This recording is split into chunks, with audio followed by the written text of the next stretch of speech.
Hello friends, welcome to Honey GS classes. 29th January daily current affairs with GS Pants, Hindu Express and PIB News. So first మొత్తం 19 articles వార్తల్లో ఉన్నాయి. తెలంగాణ వాళ్ళ కోసం అని చెప్పేసి రెండు వెరీ ఫేమస్ ఆర్టికల్స్ వార్తల్లో ఉన్నాయి. సో ఫస్ట్ నితీష్ కుమార్ మనకి వార్తల్లో ఉన్నాడు. సో నితీష్ కుమార్ ఇన్ఫ్యాక్ట్ బీహార్ ముఖ్యమంత్రిగా 9వసారి ప్రమాణ స్వీకారం చేశాడు. సో ఇది అత్యధిక సార్లు అని చెప్పేసి గుర్తుపెట్టుకోవాలి. అత్యధిక కాలం కాదు మనకు. సో సిక్కిం సీఎం పవన్ చామ్లింగ్ అని చెప్పేసి, ఒడిషా సీఎం నవీన్ పట్నాయక్ అని చెప్పేసి ఇటీవల 2వ స్థానం ఆక్రమించిండు. 3వ ప్లేస్లో జ్యోతి బసు ఫ్రమ్ వెస్ట్ బెంగాల్ అని చెప్పేసి ఉన్నాడు. వాళ్ళు లాంగెస్ట్ టర్మ్ పనిచేసిండు. ఇతను ఎక్కువసార్లు ప్రమాణ స్వీకారం చేయడం జరిగింది. ఇన్ఫ్యాక్ట్ కాంగ్రెస్ కూటమి నుంచి మరొకసారి బీజేపీ కూటమి ఎన్డీఏకు జంప్ కావడం జరిగింది. లాస్ట్ ఇయర్ ఇదే రోజున మనకు 29 జనవరిన ఏమైంది అంటే, సో బీజేపీ నుంచి కాంగ్రెస్కు వచ్చేసి ప్రమాణ స్వీకారం చేసి ఇన్ఫ్యాక్ట్ నేను మళ్ళీ ఇక్కడ బీజేపీతోని జత కట్టనని చెప్పి శపథం చేసిండు. ప్రాణం ఉన్నంత వరకు మళ్ళీ వెళ్ళడం అని చెప్పి శపథం చేసి, సో ఇన్ఫ్యాక్ట్ ప్రాణం ఉండగానే మళ్ళీ వెళ్ళడం జరిగింది. ఇది వెరీ కామన్ వాళ్ళకి. కాబట్టి 9 సార్లు ప్రమాణ స్వీకారం చేయడం జరిగింది వితిన్ 17 years తన యొక్క పాలన కాలంలో. సో మనకు 164(1) అని చెప్పేసి ఆర్టికల్ వార్తల్లో వస్తుంది. దీన్ని సీఎం అపాయింటెడ్ బై గవర్నర్ అని చెప్పేసి పిలుస్తాం. సీఎం సలహా మేరకు ఇతర మంత్రులను కూడా గవర్నర్ గారు నియామకం చేస్తారు. అది మనకు ఇటు చూస్తే 75(1) ప్రకారము ప్రైమ్ మినిస్టర్ అనే వ్యక్తి రాష్ట్రపతి గారు నియామకం చేస్తారు. పిఎం సలహా మేరకు ఇతర మంత్రులను కూడా రాష్ట్రపతి గారు నియామకం చేస్తారు. ఈ ఆర్టికల్ మనం గుర్తుపెట్టుకోవాలి. నితీష్ కుమార్ 9వసారి అని చెప్పేసి ఇది రికార్డ్ అని చెప్పేసి గుర్తుపెట్టుకోవాలి. అత్యధిక కాలం అన్నప్పుడు మనకు Pawan Chamling from Sikkim, Naveen Patnaik from Odisha, Jyoti Basu from West Bengal అని చెప్పేసి వరుసగా ముగ్గురు అని చెప్పేసి వస్తారు. సో మన గ్రూప్ 1 మెయిన్స్ కోసం అని చెప్పేసి ఈ ఆర్టికల్ అనేది వార్తల్లో వస్తుంది. సో అయారాం గయారాం అని చెప్పేసి వెరీ ఫేమస్ స్లోగన్ అది. ఈ పార్టీ ఫిరాయింపుల యొక్క వర్ణన కోసం అని చెప్పేసి దాన్ని ఉపయోగిస్తాం మనం. సో మనం ఆల్రెడీ ఈ యాంటీ డిఫెక్షన్ లా మీద గ్రూప్ 1 మెయిన్స్ కోసం క్లాస్ చేసి ఉన్నాం. నేను గ్రూప్లో ఆల్రెడీ పోస్ట్ చేసి ఉన్నా. అది ఆన్సర్ రాసేందుకైతే బాగా పనికొస్తుంది. గ్రూప్ 1 మెయిన్స్ కోసం అయితే ఈ ఆన్సర్ కోసం అని చెప్పేసి ఈ ఆర్టికల్ బాగా పనికొస్తుంది. సో పార్టీ ఫిరాయింపులు అనేవి సో ఎలా వచ్చినాయి భారతదేశం లోపల, చట్టంలో ఉన్న లొసుగులు ఏంటని చెప్పేసి, what is the way forward అని చెప్పేసి మనం డిస్కస్ చేయడం జరిగింది. సో అందులో ఉన్న అంశాలు రాసుకోవచ్చు గ్రూప్ 1 మెయిన్స్ కోసం. So next article second geography కిందికి వస్తుంది. సో నదుల అనుసంధానం అని చెప్పేసి, రివర్ ఇంటర్లింకింగ్ అని చెప్పేసి, మళ్ళీ ఇది గ్రూప్ 1 మెయిన్స్ ఆర్టికల్ అండి. మనం 2022 లోపల ఫిబ్రవరి మాసం లోపల బడ్జెట్ ప్రవేశపెట్టిన అనంతరం మనం దీన్ని డిస్కస్ చేయడం జరిగింది. ఇది సో కెనా అండ్ బెట్వా నదుల అనుసంధానం అని చెప్పేసి మనం డిస్కస్ చేసినాం. ఇది ఈ రివర్ ఇంటర్లింకింగ్ లోపల ఇది ఫస్ట్ ప్రాజెక్టు. వాస్తవంగా నేషనల్ పర్స్పెక్టివ్ ప్లాన్ అని చెప్పేసి 1980sలోనే మనం దీన్ని రూపొందిస్తాం నదుల అనుసంధానం కోసం అని చెప్పేసి. అందులోకి ఇది ఫస్ట్ది కెనా బెట్వా అని చెప్పేసి. ఇక్కడ మనము నదుల అనుసంధానం ఎలా చేస్తారు, ప్రయోజనాలు ఏంటి, నదుల అనుసంధానం పట్ల పర్యావరణవేత్తల యొక్క ఆందోళన ఏంటని చెప్పేసి మనం డిస్కస్ చేసినాము. సో అది గ్రూప్ 1 మెయిన్స్ కోసం జాగ్రఫీలో వస్తుందండి. It is a very famous question reverse chapter లోపల. సో ఇది గ్రూప్ 1 మెయిన్స్ కోసం మనము లింకులో ఇస్తాను గ్రూప్ లోపల, ఒకసారి చూడండి, బాగా పనికి వస్తుంది. ఇప్పుడు ఏంటి మనకు కేవలము ఈ నేషనల్ పర్స్పెక్టివ్ ప్లాన్ లోపల సెకండ్ ప్రాజెక్టుగా మనము so in fact Parbati, Kalisindh, Chambal, so ఈ ప్రాజెక్ట్ని మనము ఈస్టర్న్ రాజస్థాన్ కెనాల్ ప్రాజెక్టుతోని లింకప్ చేస్తున్నాము. దీనికోసం అని చెప్పేసి త్రైపాక్షిక ఒప్పందం కుదిరింది. సో దాన్ని మనం ఇంగ్లీష్లో మెమోరాండమ్ ఆఫ్ అండర్స్టాండింగ్ అని చెప్పేసి పిలుస్తాం బిట్వీన్ ది మధ్యప్రదేశ్ రాష్ట్రము, రాజస్థాన్ రాష్ట్రము అండ్ జలశక్తి శాఖ. సో మూడింటి మధ్య త్రైపాక్షిక ఒప్పందం ఫలితంగా ఈ 2వ ప్రాజెక్టు మనకి అమల్లోకి వస్తుంది. దీనివల్ల మనకు ఉపయోగం ఏంటి అంటే, సో రాజస్థాన్లో ఒక 13 డిస్ట్రిక్ట్లకి ప్లస్ మనకు మధ్యప్రదేశ్లో ఈ మాల్వా ప్రాంతము ప్లస్ చంబల్ ప్రాంతము, వీటికి తాగునీరు వస్తుంది, పారిశ్రామిక నీరు వస్తుంది. దాంతోపాటు 2 రాష్ట్రాల్లో మనకు ఈచ్ రాష్ట్రం లోపల 2.8 లక్షల హెక్టార్లకి సాగునీరు వస్తుంది. అంటే మొత్తం మీద 5.6 లక్షల హెక్టార్లు అని చెప్పేసి గుర్తుపెట్టుకోవాలి. సో మనకి మాల్వా చంబల్ ఫ్రమ్ మధ్యప్రదేశ్, రాజస్థాన్ లోపల 13 డిస్ట్రిక్ట్స్ అని చెప్పేసి గుర్తుపెట్టుకోవాలి. ఎందుకోసం వీటిని లింకింగ్ చేస్తున్నాం అంటే, మనము ఎక్కడైతే మనకు సర్ప్లస్ వాటర్ ఉన్నదో ఆ సర్ప్లస్ వాటర్ని ఇన్ఫ్యాక్ట్ వాటర్ కొరత ఉన్న ప్రాంతానికి మనం తరలిస్తున్నాము. సో దీంట్లో మన గ్రూప్ 1 మెయిన్స్ పాయింట్ ఆఫ్ వ్యూలో పర్యావరణవేత్తల ఆందోళన ఏంటని చెప్పేసి నది యొక్క సహజ ప్రవాహానికి ఇది ఆటంకం అని చెప్పేసి వాళ్ళు ఆందోళన వ్యక్తం చేస్తారు. సో మనం డిస్కస్ చేయడం జరిగింది గ్రూప్ 1 మెయిన్స్ కోసం అని చెప్పేసి అది బాగా అధ్యయనం చేయండి. ఈ 2 క్వశ్చన్స్ మనకు గ్రూప్ 1 మెయిన్స్లో వచ్చేందుకు ఎక్కువ అవకాశం ఉన్నాయి, ఎప్పుడు మనకి వార్తల్లో ఉంటూనే ఉంటాయి. సో నెక్స్ట్ మళ్ళీ ఎక్స్ప్లెయిన్ చేసిన సేమ్ ఆర్టికల్ కాబట్టి సో సేమ్ నోట్స్ కాబట్టి మళ్ళీ అవసరం లేదు. నెక్స్ట్ ఈ మొనాలిసా అని చెప్పేసి మనకి వార్తల్లో ఉన్నదండి. సో మొనాలిసా అని చెప్పేసి వార్తల్లో ఉంది. దీన్ని లియోనార్డో డావిన్సీ వేసిన పెయింటింగ్ ఇది. సో ఈయన పేరు మనం గుర్తుపెట్టుకోవాలి. In fact 9th class world history లోపల మనకి ఇది వస్తుంది, సోషల్ బుక్లో వస్తుంది. ఇప్పుడు ఎందుకు వార్తల్లో వచ్చిందంటే మనకి ఫ్రాన్స్ లోపల రైతులు అల్లర్లు చేస్తున్నారు, తమకు గిట్టుబాటు ధర వస్తలేదని చెప్పేసి. సో దానికోసం అని చెప్పేసి ఎక్కువ వాళ్ళు ఫోకస్ కావాలంటే హైలైట్ అయిన అంశాన్ని వాళ్ళు డిస్ప్యూట్ చేయాలి, వివాదం చేయాలి. కాబట్టి మొనాలిసా పెయింటింగ్ మీద ఇన్ఫ్యాక్ట్ ఆ సూప్ పోసారు కొంతమంది. ఆ సూప్ కోసం అని చెప్పేసి మొనాలిసా మీద ఎందుకు సూప్ పోసిన్లో అందరు సెర్చ్ చేస్తే ఫ్రాన్స్ యొక్క అల్లర్లు మనకి వార్తల్లో వస్తాయని చెప్పేసి వాళ్ళ యొక్క ఆలోచన అది. సో దీనికోసం అని చెప్పేసి జస్ట్ మన ఇక్కడ ఈ పేరు గుర్తుపెట్టుకోవాలి. సో డావిన్సీ యొక్క సృష్టికర్త మొనాలిసా అని చెప్పేసి గుర్తుపెట్టుకోవాలి. రైట్. నెక్స్ట్ సీమోర్గు రాకెట్ వార్తల్లో ఉన్నదండి. సీమోర్గు రాకెట్ ఇది ఇన్ఫ్యాక్ట్ మనకు ఇరాన్ పంపింది. సో 3 ఉపగ్రహాలు పంపడం జరిగింది. 3 ఉపగ్రహాలు ఏంటి అంటే ఒకటి సో హమ్దా అని చెప్పేసి, 2 కెహన్ 2 అని చెప్పేసి, సో 3 హతేఫ్ 1 అని చెప్పేసి. సో 3 ఉపగ్రహాలను పంపింది ఇరాన్ దేశము. సో హమ్దా అనేది ఇన్ఫ్యాక్ట్ ఇది ఒక పరిశోధన ఉపగ్రహం అని చెప్పేసి పిలుస్తాం. కెహన్ 2 అనేది సో గ్లోబల్ పొజిషనింగ్ అని చెప్పేసి GPS కోసం అని చెప్పేసి ఉంది, ఇంకా సక్సెస్ఫుల్ కాలేదు. హతేఫ్ 1 అని చెప్పేసి ఇది కమ్యూనికేషన్ కోసం అని చెప్పేసి గుర్తుపెట్టుకోవాలి. సో మనకు ఇరాన్ దేశము పంపిన 3 ఉపగ్రహాల పేర్లు మనకు ఈనాడు పేపర్లో వచ్చినాయి, హిందీలో కూడా వచ్చింది. హమ్దా రీసెర్చ్ శాటిలైటు, కెహన్ 2 గ్లోబల్ అని చెప్పేసి GPS అని చెప్పేసి పిలుస్తాం, హతేఫ్ 1 వచ్చేసి ఫ్రమ్ కమ్యూనికేషన్ కోసం అని చెప్పేసి గుర్తుపెట్టుకోవాలి. సో 3 ఉపగ్రహాలని ఇరాన్ పంపింది కాబట్టి మనకి వార్తల్లో ఉంది. నెక్స్ట్ ప్రాజెక్టు 75 అని చెప్పేసి మనకు అంతిమ ఒప్పందం కుదిరింది ఇండియా ప్లస్ జర్మనీ మధ్య. సో ప్రాజెక్టు 75I మనం దీన్ని డిఫెన్స్ కరెంట్ అఫైర్స్ లోపల మొన్ననే మనం డిస్కస్ చేయడం జరిగింది. 75I అంటే 75 ఇండియా అని చెప్పేసి పిలుస్తాం. వాస్తవంగా మనకి సో ప్రాజెక్టు 75 అని చెప్పేసి ఉన్నది, ఇప్పుడు 75I అని చెప్పేసి వచ్చింది. 75 చూస్తే మనకు ఫ్రాన్స్ హెల్ప్ చేస్తుంది, 75I చూస్తే మనకి ఇన్ఫ్యాక్ట్ జర్మనీ హెల్ప్ చేస్తుంది. సో మనకి స్పెయిన్ కూడా హెల్ప్ చేయాల్సి ఉంటే బట్ జర్మనీ మనకైతే ఫైనలైజ్ అయితే అయిపోయింది. సో ఇక్కడ 6 సబ్మెరైన్స్ ఉంటాయి, జలంతర్గామి అని చెప్పేసి పిలుస్తాం. ఇక్కడ 6 ఉంటాయి.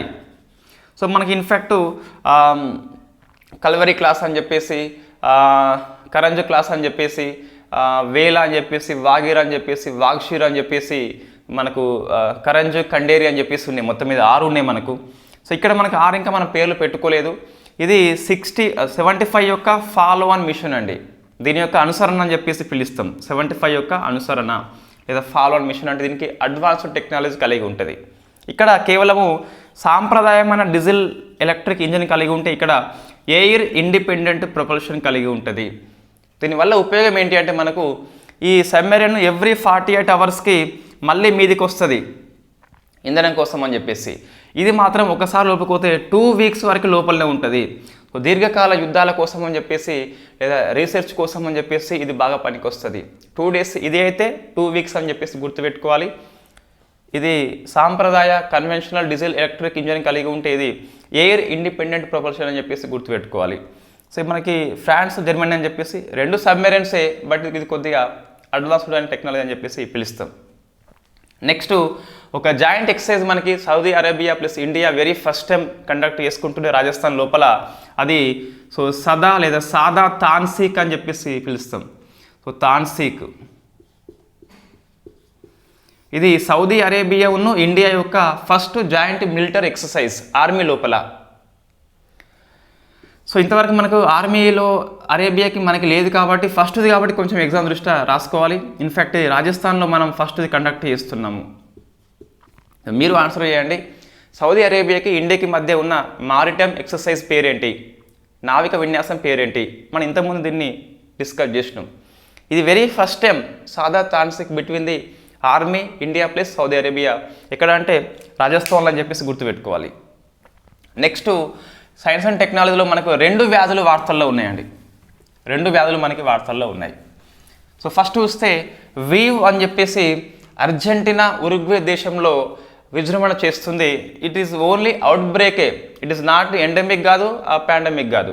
ఏంటిది? ఇన్ఫ్యాక్ట్ వీవ్ అని చెప్పేసి పిలుస్తాం. సో వీవ్ మీన్స్ మనకి వెస్టర్న్ ఈక్వైన్ ఎన్సిఫాలిటిస్ వైరస్ అని చెప్పేసి ఉన్నది. So western equine encephalitis virus అని చెప్పేసి ఇన్ఫ్యాక్ట్ ఒక వైరస్ జాతి ఇది జనరల్గా అశ్వాల్లో ఎక్కువ వస్తుంది. సో మనకి వెరీ రేర్గా మనుషుల్లో వస్తుంది. ఇంతకుముందు కూడా వచ్చింది, బట్ రేర్గా వస్తుంది. సో అశ్వాలు, గుర్రాలు ప్లస్ మనుషులు అని చెప్పేసి గుర్తుపెట్టుకోవాలి. ఇప్పుడు అర్జెంటీనా దేశంలో ఎక్కువ వచ్చింది మనుషుల లోపల. గుర్రాల లోపల చూస్తే అర్జెంటీనా ప్లస్ ఉరుగ్వే అని చెప్పేసి గుర్తుపెట్టుకోవాలి. సో ఇది క్యూలెక్స్ దోమ ద్వారా ఎక్కువ వ్యాప్తి చెందుతుంది. ఒక వైరస్ ఇది, జ్వరం లాంటిది మనకు. ఇన్ఫ్యాక్ట్ ట్రీట్మెంట్ మనకి ఇంతవరకు అయితే ఏమీ లేదు. సిమ్టమాటిక్ మాత్రం మనకు కనిపిస్తుంది. నీకున్న లక్షణాలు బట్టి వాళ్ళు టాబ్లెట్స్ లాంటివి ఇస్తారు. సో ఇది కొత్త వైరస్ కాబట్టి, అంటే తరచుగా వచ్చే వైరస్ ఏం కాదు కాబట్టి, రేర్ కండిషన్ కాబట్టి మనం గుర్తుపెట్టుకోవాలి. వెస్టర్న్ ఈక్వైన్ ఎన్సిఫాలిటిస్ వైరస్ అని చెప్పేసి సో క్యూలెక్స్ దోమ ద్వారా వ్యాప్తి చెందుతుంది. ఎక్కువ దీనికి హోస్ట్ మనకి గుర్రాలు అని చెప్పేసి పిలుస్తాం. మనుషుల్లో వెరీ రేరుగా సంక్రమిస్తుంది, బట్ వచ్చింది కాబట్టి దేశం పేరు అవసరము అర్జెంటీనా అని చెప్పేసి. ఉరుగ్వే ఏంటి? మనకు అశ్వాల్లో ఎక్కువ ఫేమస్ అయిపోయింది. నెక్స్ట్ డిసీజ్ ఎక్స్ అని చెప్పేసి వార్తల్లో ఉన్నది. ఇది మనం ఇంతకుముందు డిస్కస్ చేసినాం ఆల్రెడీ. ఇన్ఫ్యాక్ట్ WHO సంస్థ ఒక ఒప్పందం చేసుకున్నది ప్రపంచ దేశాల కోసం అని చెప్పేసి, మహమ్మారి ఒప్పందం అని చెప్పేసి, పాండమిక్ అగ్రిమెంట్ అని చెప్పేసి పిలుస్తాం. సో దానికోసం అని చెప్పేసి డిసీజ్ ఎక్స్ కోసము మహమ్మారి ఒప్పందాన్ని WHO ఓపెన్ చేసింది. ఇంట్రెస్ట్ ఉన్న కంట్రీస్ సంతకాలు చేయొచ్చు అని చెప్పేసి చెప్పడం జరిగింది. సంతకాలు చేస్తే మనకు డిసీజ్ ఎక్స్ నిజంగా వచ్చినప్పుడు, what is the disease X అంటే పాండమిక్ స్థాయి కలిగిన వ్యాధి ఇది. వీళ్ళు ఊహిస్తున్నాం, మనకి పేరు తెలియదు. It is unknown disease, but pandemic లెవెల్లో ఎఫెక్ట్ చేస్తుందట. ఈ పదాన్ని వెరీ ఫస్ట్ టైం మనము 2017లో ఉపయోగించినాం. మన 19లో కోవిడ్ వచ్చేసింది. సో ఇప్పుడు ఈ డిసీజ్ ఎక్స్ అనేది COVID-19 కాదు, దానికంటే ఎక్కువ ఎఫెక్ట్ కలిగి ఉంటుందట. ఏమంటున్నా, డిసీజ్ ఎక్స్ అనే పదం వెరీ ఫస్ట్ టైం 17లో గుర్తించారు. 19లో మనకి మహమ్మారి వచ్చింది, ఇన్ఫ్యాక్ట్ COVID-19 వచ్చింది. బట్ దానికంటే డిసీజ్ ఎక్స్ ఇంకా అన్నోన్ వ్యాధి కాబట్టి ఇంకా ఎక్కువ ఎఫెక్ట్ కలిగి ఉంటుంది. ఇది డిసీజ్ ఎక్స్ అనేది కంపల్సరీ జెనెటిక్ వ్యాధి అట. అంటే ఏంటి? జంతువుల నుంచే రావచ్చు. ఇది RNA వైరస్ కాబట్టి ఎక్కువ మనకు ట్రాన్స్మిషన్ అయ్యేందుకు, ఎక్కువ మ్యూటేషన్ అయ్యేందుకు అవకాశం ఉన్నదట. సో ఇప్పటి నుంచి మనం అప్రమత్తం కావాలని చెప్పేసి WHO ఈ పాండమిక్ అగ్రిమెంట్ అని చెప్పేసి ఓపెన్ చేసింది. ఇంట్రెస్ట్ ఉన్న కంట్రీస్ అన్ని కూడా సంతకాలు చేస్తే సో వీళ్ళు షేర్ చేసుకుంటారు. అదే డిసీజ్ ఎక్స్ అని చెప్పేసి పిలుస్తాం. నెక్స్ట్ తెల్ల ఖడ్గమృగం యొక్క ఫస్ట్ IVF పిండ బదిలీ బెర్లిన్ శాస్త్రవేత్తలు చేశారు. సో మనకు తెల్ల ఖడ్గమృగం చూస్తే మొత్తం 2 జాతులు మనకు కనిపిస్తాయి. ఇందులో ఉపజాతులు అని చెప్పేసి పిలుస్తాం. ఒకటి ఉత్తర జాతి, రెండవది దక్షిణ జాతి అని చెప్పేసి ఉంటుంది. 2017లో ఏమైంది అంటే ఈ సుడాన్ ప్రాంతంలో చివరి ఉత్తర తెల్ల ఖడ్గమృగం చనిపోయింది, మొగది. సో 2 ఆడే మాత్రమే ఉన్నాయి. సో మనకి జాతి అంతరించిపోవచ్చు, మరి ఏం చేయాలి? 17లో మనకి ఏమైంది అంటే తెల్ల ఖడ్గమృగము ఉత్తర ఉపజాతి అని చెప్పేసి చనిపోయింది అది.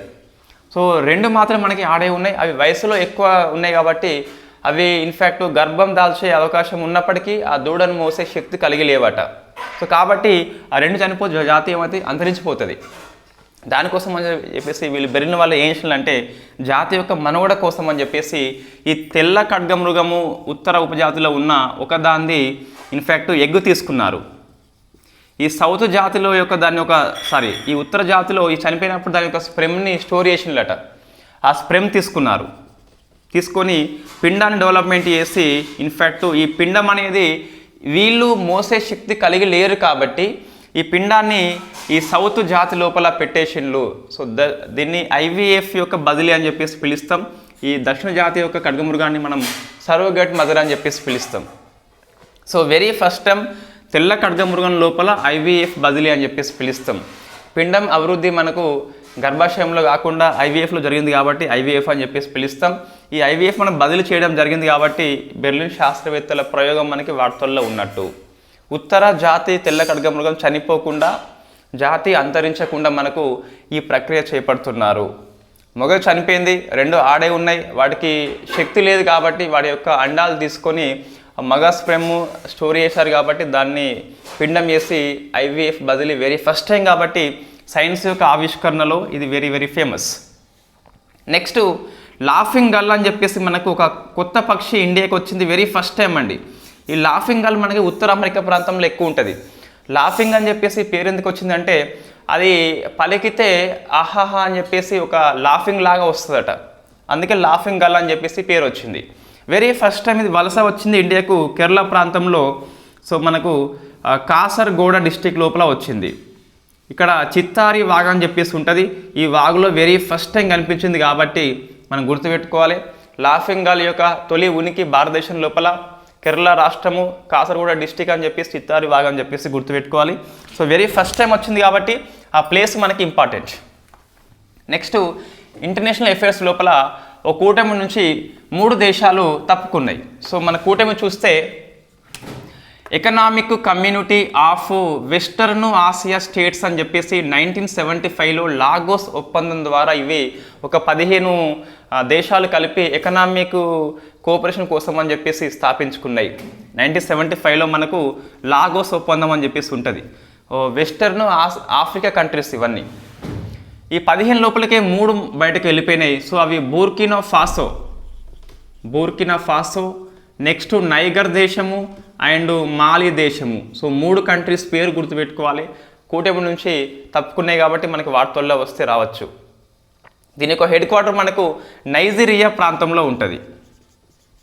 సో ఇన్ఫ్యాక్ట్ అబూజా అని చెప్పేసి పిలుస్తాం. సో అబూజా పేరు నైజీరియా కంట్రీ. లాగోస్ ఒప్పందం ద్వారా ఇది ఉనికిలోకి వచ్చింది. ఈ 15 సభ్య దేశాల మధ్య, మెంబర్ స్టేట్స్ మధ్య ఆర్థిక సహకారం కోసం అని చెప్పేసి ఈ కూటమి ఏర్పాటైంది. 3 దేశాలు ఎందుకు బహిష్కరించబడ్డాయి అంటే మనకు ఇన్ఫ్యాక్ట్ సైనిక తిరుగుబాటు ఉన్నదని చెప్పేసి దేశం లోపల ఇవి తప్పుకున్నాయని చెప్పేసి మనం పిలుస్తాం. నెక్స్ట్ చూస్తే ఆపరేషన్ బ్లాక్ గోల్డ్ అని చెప్పేసి వార్తల్లో ఉంది. సో ఆపరేషన్ బ్లాక్ గోల్డ్ ఇది directorate of revenue intelligence DRA వాళ్ళు దీన్ని కండక్ట్ చేశారు. సో మనకు బంగారము మరియు వెండి యొక్క అక్రమ స్మగ్లింగ్ అడ్డుకోవాలని చెప్పేసి ఆపరేషన్ బ్లాక్ గోల్డ్ అని చెప్పేసి దీన్ని డిఆర్ఏ వాళ్ళు కండక్ట్ చేశారు. So what is the operation black gold అంటే బంగారం మనకి పసుపు రంగులో ఉంటుంది, దీనికి వెండి కోటింగ్ చేస్తారు. సో ఇది తెలుపు రంగులో ఉంటుంది కాబట్టి ఏమైంది, ఈ పసుపు రంగు మీద ఇన్ఫ్యాక్ట్ వైట్ రంగు వచ్చేసింది. మొత్తం బంగారం లోపల పైన వెండి ఉంటుంది. దీనికి బ్లాక్ కలర్ పెయింటింగ్ వేస్తారు. వేసి ఈ ఎలక్ట్రిక్ మీటర్లను ఇంపోర్ట్ చేసుకున్నట్టుగా మభ్యపెట్టి బంగారమును వెండి అక్రమంగా ఇంపోర్ట్ చేసుకుంటున్నారట. దీనికోసం అని చెప్పేసి డిఆర్ఐ సంస్థ మనకు బ్లాక్ గోల్డ్ అని చెప్పేసి ఈ ఆపరేషన్ కండక్ట్ చేస్తుంది. So very famous. బంగారం పసుపు రంగు, వెండి పూత పూస్తారు, వైట్ రంగులోకి మారుతుంది, బ్లాక్ పెయింటింగ్ వేస్తారు, ఎలక్ట్రిక్ మీటర్ల మాదిరిగా తయారు చేసి వాటిని ఇంపోర్ట్ చేసుకుంటున్నారు.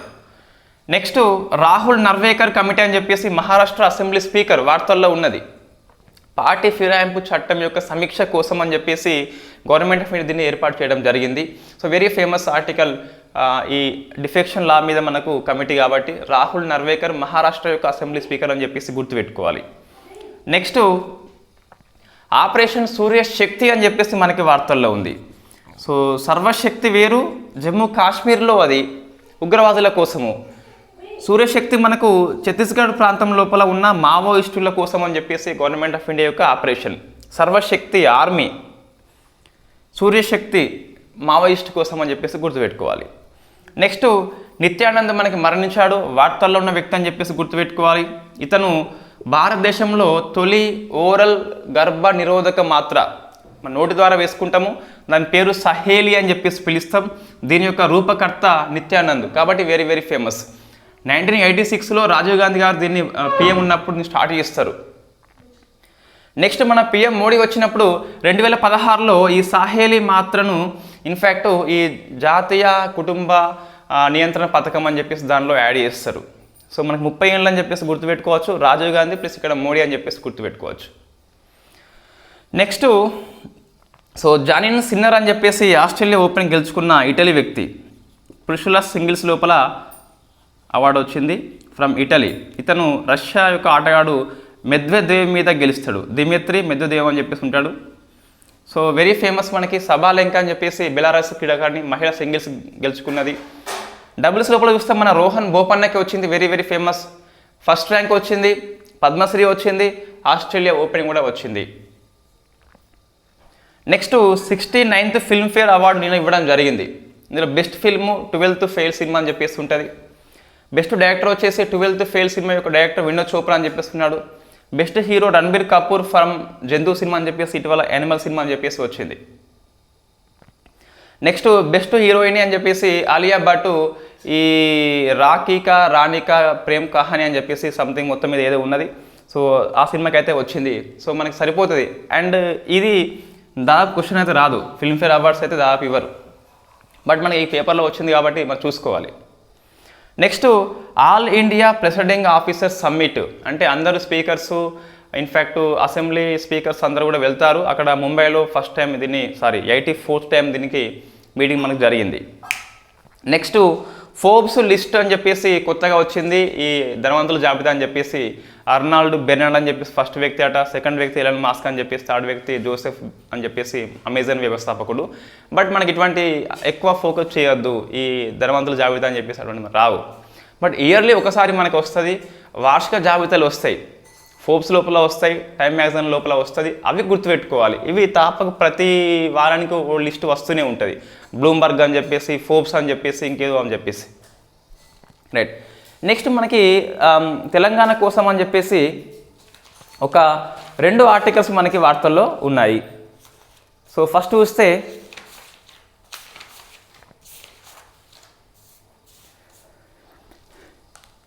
ఈ ప్రైమరీ హెల్త్ సెంటర్ పేరుని మనము ఆరోగ్య ఆయుష్మాన్ మంత్రిగా మార్చుకోవాలన్నట. ఇంతకుముందు మన గవర్నమెంట్ ఆఫ్ ఇండియా చెప్పింది, బట్ తెలంగాణ మన టీఆర్ఎస్ పార్టీ ఉన్నప్పుడు దీన్ని ఇంప్లిమెంట్ చేయలేదు కాబట్టి ఇప్పుడు ఇంప్లిమెంట్ చేయాలని చెప్పేసి ఆదేశాలు పంపింది. సో ప్రాథమిక ఆరోగ్య కేంద్రం పేరుని ఆయుష్మాన్ ఆరోగ్య మంత్రిగా మార్చుకోవాలి. కింద ఉపశీర్షిక మనకు ఆరోగ్యము పరమం ధనం అని చెప్పేసి పెట్టుకోవాలన్నట. ఉపశీర్షిక పేరు ఆరోగ్యము పరమం ధనం అని చెప్పేసి ఉంది. నెక్స్ట్ తొలి task. So Telangana academy of skill and knowledge సెంటర్ని పెద్దపల్లి లోపల ఏర్పాటు చేస్తున్నారట. ఇంకోటి స్కిల్ డెవలప్మెంట్ సెంటర్ వేరే జిల్లా కేంద్రంలో ఒకటి ఏర్పాటు చేయాలి. ఫస్ట్ మనకు నల్గొండ అని చెప్పేసి నిన్న పేపర్లో వచ్చింది. ఇన్ఫ్యాక్ట్ ఈ టాస్క్ వచ్చేసి మనకి ఈరోజు పేపర్లో వచ్చింది. సో టాస్క్ అనేది ఏంటి, మనకు Telangana academy of skill and knowledge అని చెప్పేసి సో పెద్దపల్లి లోపల వెరీ ఫస్ట్ టైం మనం ఏర్పాటు చేసుకుంటున్నాము. యువతకి ఉద్యోగ అవకాశాలు అందించేలా ఇది చర్య తీసుకుంటుంది. ఇవి మనకు మొత్తం 19 ఆర్టికల్స్ వార్తల్లో ఉన్నాయి. మనం ఈవినింగ్ పూట కంపల్సరీ పర్యావరణ అంశం కరెంట్ అఫైర్స్ చేస్తాం.